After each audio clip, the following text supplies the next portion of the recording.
Always squeeze into your hand because this will catch. Alright guys, today we're making taco burgers. It's going to be awesome, a little bit unique. Let's get started. So we're going to start a timer so we can tell when this is going to go. Start right there. And let's get started. So we're going to turn our oven on to 450 degrees.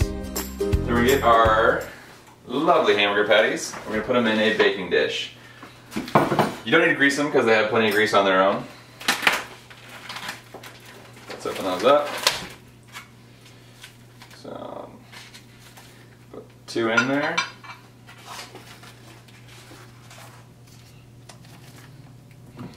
Awesome. And we're going to bake these until they're no longer pink. So let's pop that open there. Throw it in. Let's grab our handy dandy brown paper bag for our trash. And let's throw the meat you didn't use. You won't have any, but I do. Back in the fridge. Let's wash our hands.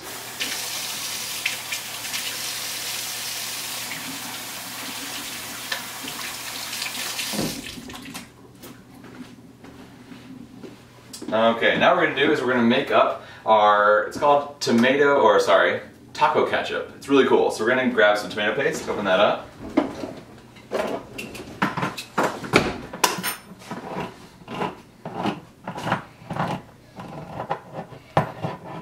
We're going to use about 2 ounces of tomato paste. So grab yourself a small bowl or dish.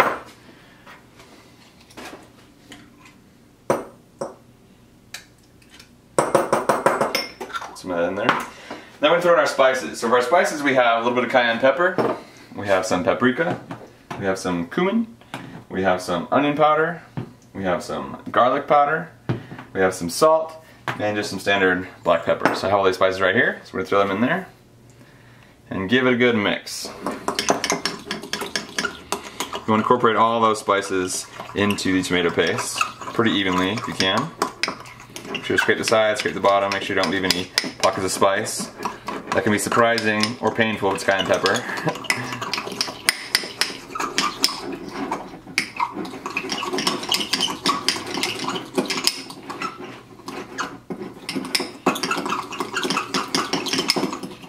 That's nice and mixed in. That's looking great. Now our oven's still heating up. We're going to put a timer on about 5 to 10 minutes. Let's start with 5 minutes. 5-minute timer. Okay, 5 minutes. We're going to cook the hamburger patties until they're no longer pink on top. So now we're waiting for that. Let's start cutting the onion. So once again, we're going to run our, we're going to cut off the top of the onion. Then we're going to run our knife around the skin on the outside, score it, make it a little easier to peel, just that top layer so we don't lose too much onion. Start peeling. Looking great. Then we're going to cut it right in half, right down the root ball.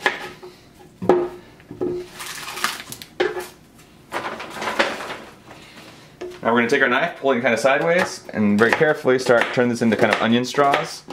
And once you get past the apex of the onion, you got to start pulling the other way because the knife can slide off and get you. So be kind of careful. I sometimes even just hold it on the other side of the onion just to be safe. And then we're going to dice it. So I'll turn it into nice, even chunks. And once again, you see that little slip. Once you start getting past where it's angling downwards, it's a little dangerous. So if you get too close, you don't really like it anymore, turn to the side, take off what you want to keep. Maybe just put on top, and then throw that away. Same thing on this side. Turn in onion straws, angle the knife, being careful. Onion straws again. Quick dice.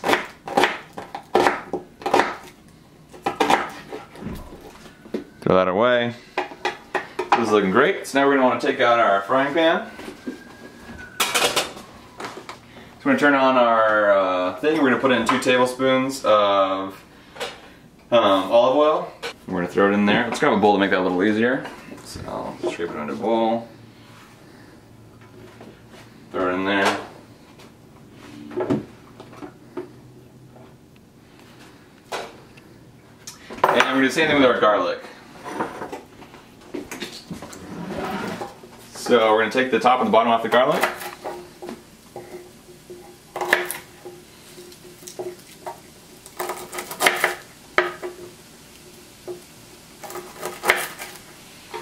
Then we can rub it between our hands to pull the skin right off. Looking nice and clean.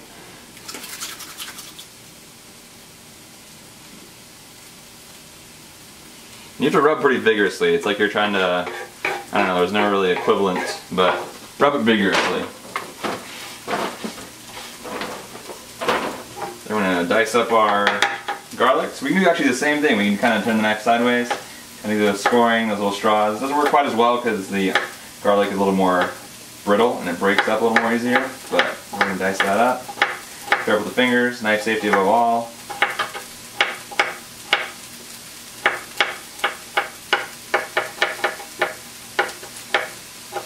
Or you can just kind of put it into straws like without the fancy side cut and then dice that up. Both work just fine.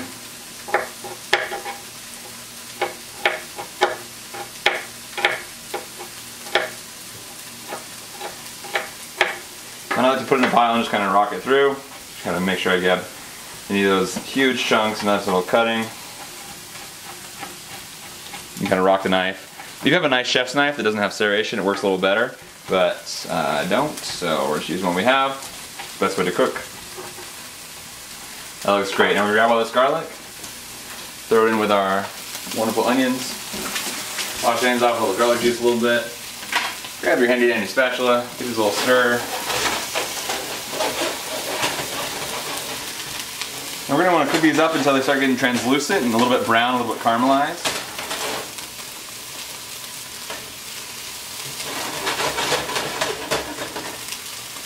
Turn that down a little bit.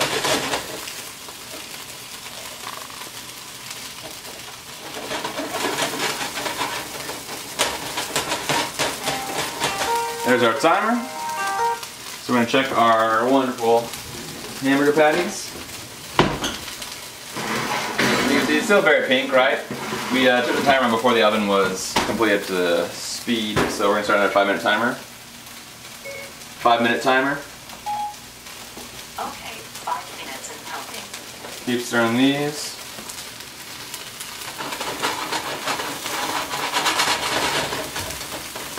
And these down to about medium. We'll let those cook up for a bit. While we're working on those, let's turn our attention over here to, we're going to make our wonderful dressing, our cilantro dressing. So take your bunch of cilantro.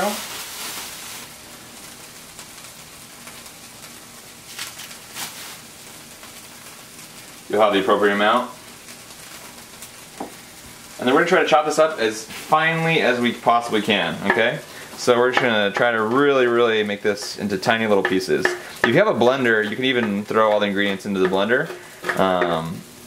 But if you don't, it's fine. You can just chop it up really nice and fine, watching the fingers, of course. So what I like to do is when I'm chopping stuff like this is I like to turn the knife so the backside is actually touching my finger and then kind of feed it through. That kind of gives me a little bit of comfort that I'm not going to taste my fingers off. If you have a real chef's knife about this big, it actually works perfectly. You can just kind of do the 3-finger thing, it'll bounce right off. This is a little bit too small, so but still by angling it we can kind of get some of that same benefit. What you can do is kind of fold it on itself, right? Try to kind of bunch it into the big bunch and then try to just cut it again, same idea. Kind of grasping as much as you can, trying to chop that nice and fine.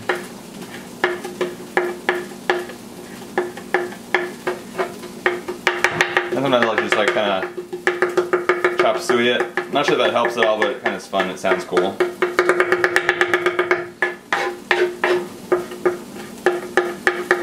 Okay, once you get a nice fine cut, we're going to take all that and we're going to throw it in that bowl.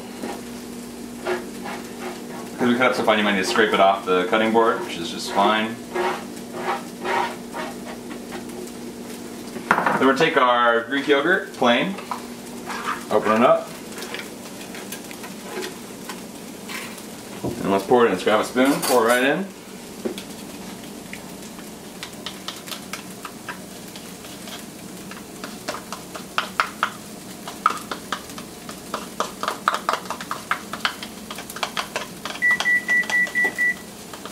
That beep means our oven's finally at the temperature. That's great. And we get this little stir. But I work that cilantro all the way through evenly through the yogurt.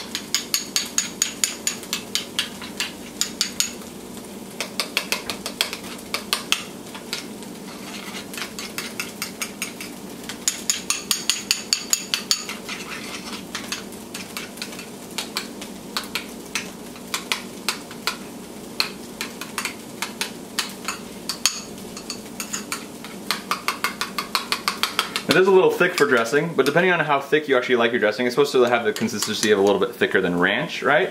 We're gonna add a little bit of water, so don't go crazy, right? So what you're gonna do is, I take a cup, and I put just a little bit of water in it, because the worst thing you can do is you can put too much water and then you just have like a soup instead of a dressing. So always go less than you think, mix around, and then add more, right? So we're gonna add a little bit of water in there, mix that around. Give it a good whip to incorporate all that water. It's still a little thick for my taste. If you like thicker dressing, then you're great to go right here. But we're going to keep cutting this down to make it a little bit more pourable. I like it. It's a little too thick still, so we're going to add a little bit more water, just a tad. Really don't want to overdo this. You can always add more water. You can't take away water once it's in there very easily. So.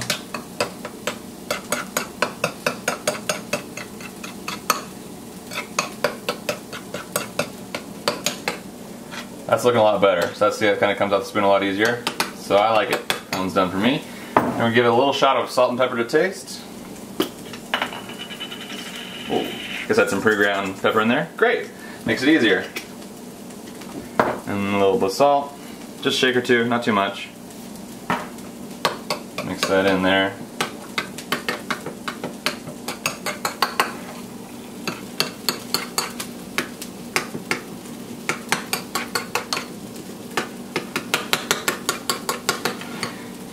Now you're going to take your lime. Now I know it said lime, this is lemon, I bought the wrong thing. You'll have the correct thing. You're going to take your lime and take off the ends.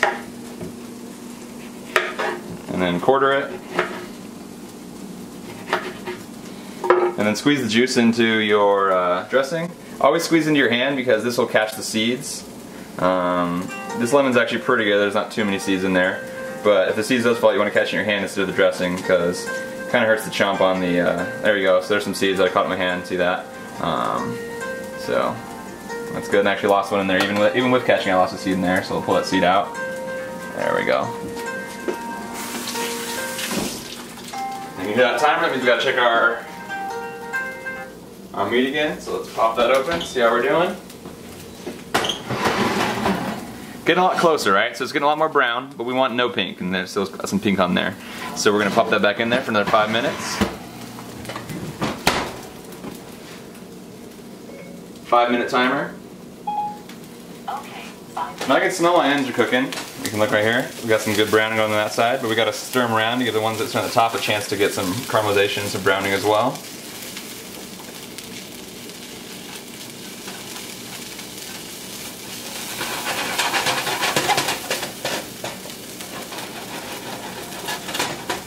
So I'm going to add a little more oil here. It's looking a little dry for my taste. Yours might be a lot more oily. The onions might not have soaked it up so much, so you don't have to if you don't want to. But it's looking a little dry. You can see it's kind of sticking to the bottom right there. I'm just going to add a little more oil. So while I'm also doing that, we can look right here. And you see we got this lime juice is on top, lemon in my case. We got to mix that in, kind of incorporate that in there. That's another reason to go, I'll put a note in the video actually, it's another reason to go a little easy on the water because this does dilute it a little bit as well. So that's looking awesome, it's looking like a great dressing. So, some people worry about the lemon and the dairy curdling, but it doesn't happen, so you're good to go. So that dressing is looking great, the onions are looking, and garlic are looking wonderful. See how we're getting some nice translucency, they're starting to go a little see-through. That means they're getting really close to being done, that's awesome. While letting those cook, we're going to go turn our attention to the rest of the salad and get that all prepped up. So we're going to grab our head of lettuce here. You want to grab yourself a little bowl or a pot, whatever you got to hold it in. And then we're going to wash it, of course. So take it, run it under the cold water. You don't want to do hot water because it can cause your lettuce to wilt a little bit. You kind of shake that out. If you have a salad spinner, go ahead and use that. I don't. I'm going to use some paper towels just to help me out here. Lay up a few paper towels. Then we're going to start tearing the lettuce head up. So tear nice big chunks, right? This is a salad. I mean, you actually tear lettuce, it tears right across the cell membranes, so it doesn't go brown on the edges easier because instead of cutting the cell apart, you're just tearing two neighboring cells apart, essentially. So it's pretty cool. And tear down as far as you feel comfortable. I don't really like eating this kind of harder, more white stuff at the bottom of the head of lettuce, but whatever floats your boat, go for that. I'm gonna kind of try this out, shake it out a little bit, put it in my bowl.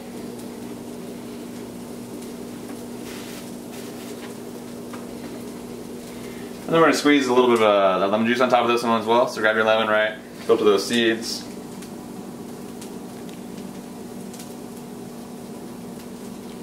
Got one right there.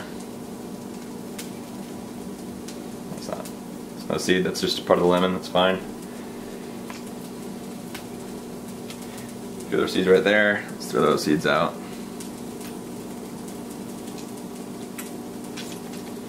More seeds right there. Alright, that's looking good. We don't need to toss that because we're going to put that on top of a plate later, so that's done. Now turn attention to this tomato. So on tomato, we're going to take this middle part out, the top where the vine connects. Just kind of run your knife up and down. So having a serrated knife really helps when you're cutting tomatoes. Even a steak knife at serration could be better sometimes than a flat-bladed knife. We're going to leave the bottom in, it's fine. We're going to cut in half.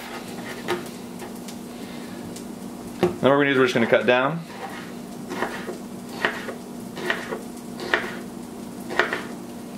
And watch the slide here. This is the same as onion, you can slide off, so turn your knife a little bit, maybe move your hand on top to be careful.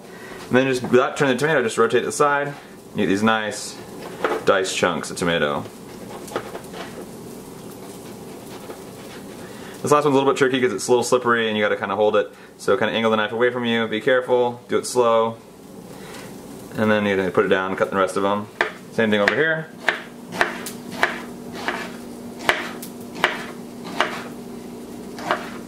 Kind of sliding in, so watch that. Sometimes it helps if it's sliding off to kind of just hold it and kind of cut a pre-cut in there, then move your hand and cut all the way through it. Dice those chunks right there. I can hear some nice snap, crackle, pop from my onions over there, so I know they're about done. So I'm gonna go just give those a stir. That's looking great right there. These are looking awesome. So you can see we got some nice translucency, kind of see-through, some good caramelization. There's a timer again, hopefully that means the pink is gone. So let's pull these off the heat, turn off the burner, turn up our timer. Let's check those patties. Looking pretty good.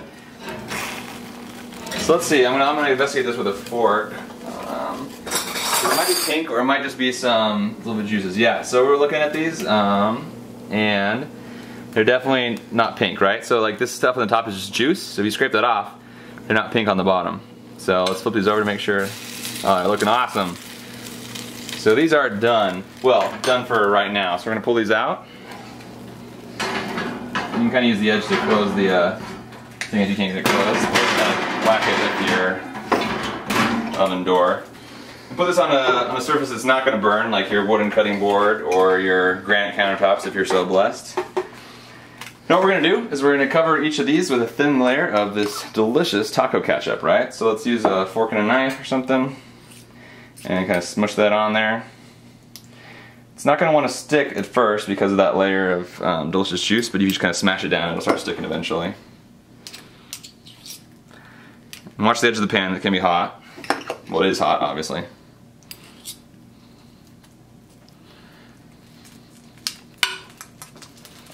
You want to kind of work that over to the edges a little bit.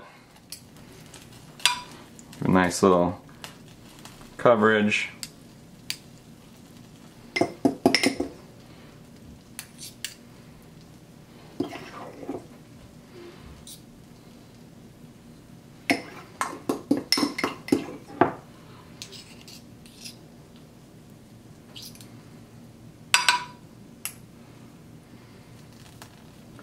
Right off on the edges, it's looking great.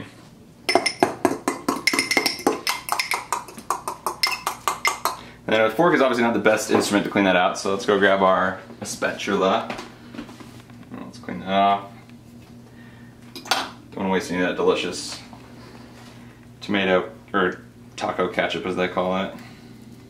Put those last little bits on there. It's looking great. Now we're gonna take it and we're gonna cover it with a really healthy topping of cheese.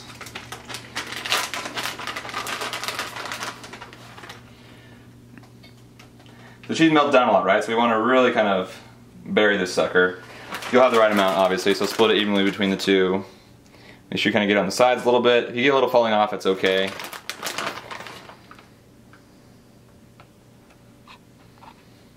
Alright, that's a great coverage of cheese. Now we're going to be careful, it's hot still, right? We're just going to put it back in the oven, and we're going to flip it on to broil. And broil, you got to be careful because it can burn really quick. We want to broil till the cheese is nice and crispy, gooey. So we're going to flip this on to broil. Then we're set a 1 minute timer. 1 minute timer. We got to check it really quick. Because the difference between a burnt broil and a delicious broil is like sometimes like 10 seconds. It's really quick, so we got to be checking this a lot. While we're letting that go, we can start getting the plates ready.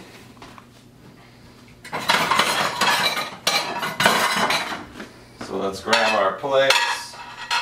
Put these forks in here. We're just dressing. This paper towel kind of clean off some of that tomato ketchup we got going on right there. Alright.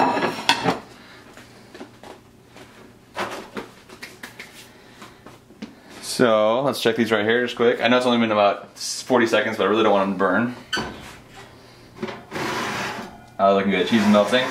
Doing just fine. So now we just kind of wait. So while we're waiting, we can start cleaning up.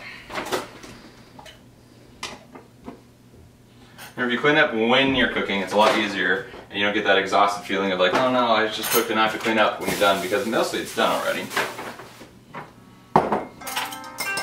There's the timer, let's give it a check.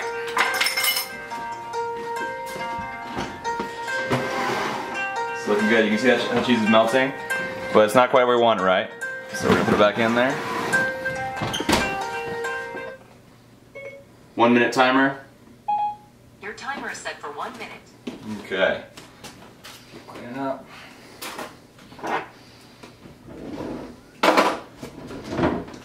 We throw the cheese back in the fridge. If you have any left over, you probably don't. Start doing some of these dishes.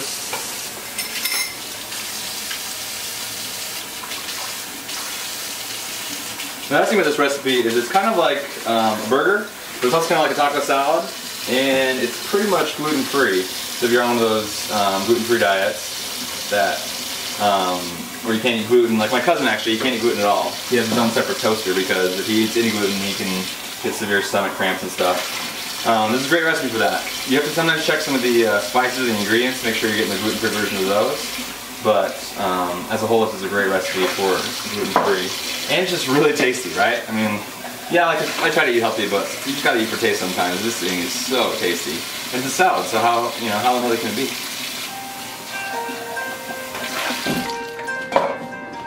Let's check those again. Oh, look at that. So we got some nice browning on top of the cheese. That is just perfect. We're gonna pull that out. That is done. All right. Now it's time to plate this thing. So let's grab a handful of this lettuce, put them on either side. For the salad. I aim to please. Thank you, Sari. Now I'm going to grab our spatula and a fork and transfer these delicious, delicious beauties over to the top of the salad.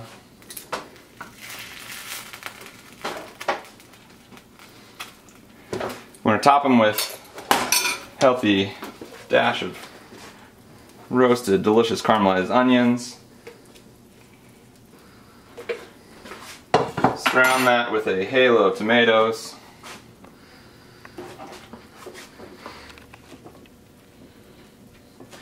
We top that with dressing, as much or as little as you like.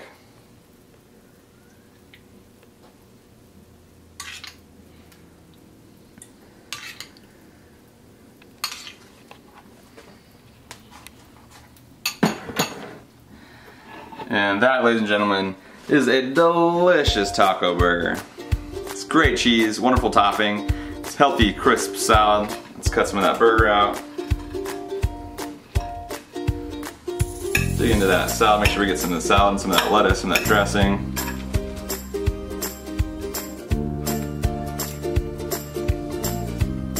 So good. Tomato just comes out wonderful flavor.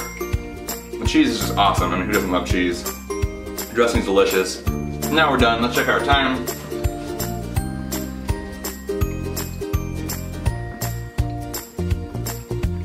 "26 minutes. Fastest one yet. That is how you do dinner. Thanks for watching. Let's give it a nice stir. It's looking awesome. Throw the bacon back in. We're just about at the home stretch.